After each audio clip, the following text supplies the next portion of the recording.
La Bretagne, ce sont des châteaux légendaires. Ils jalonnent ce qui fut jadis la frontière avec le royaume de France. Un patrimoine qui nous raconte l'histoire de personnages extraordinaires. Par exemple, Gilles de Rais, plus connu sous le nom de Barbe Bleue. Ou encore la duchesse Anne, la passionnariat de la Bretagne à la fin du XVe siècle.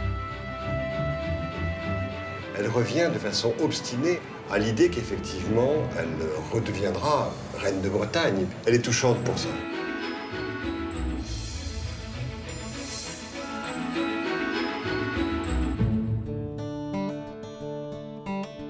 La Bretagne, c'est aussi un art sacré sans équivalent, un art de la statuaire, dont le style est si particulier.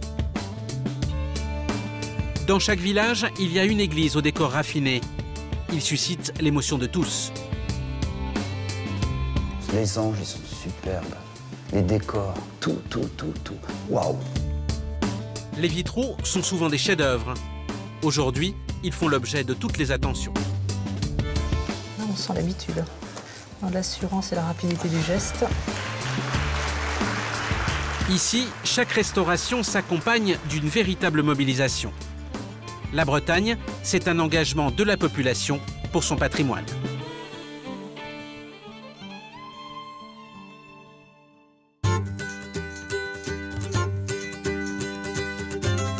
La Bretagne, c'est près de 3000 km de côte, parmi les plus belles et les plus sauvages d'Europe.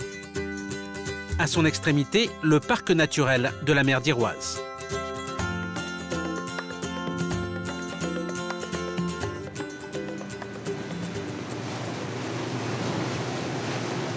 Thierry Cantéry en est le directeur, un passionné de mer et un amoureux de la nature.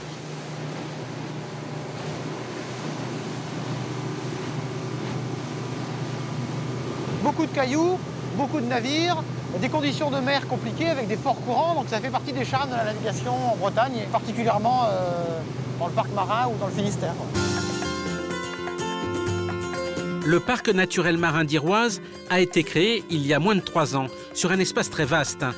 Il s'étend de l'île de Sein au sud à l'île d'Ouessant au nord.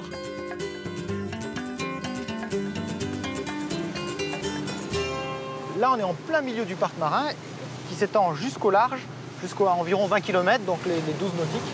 Donc c'est un espace très grand de 350 000 hectares. C'est la plus grande aire marine protégée française.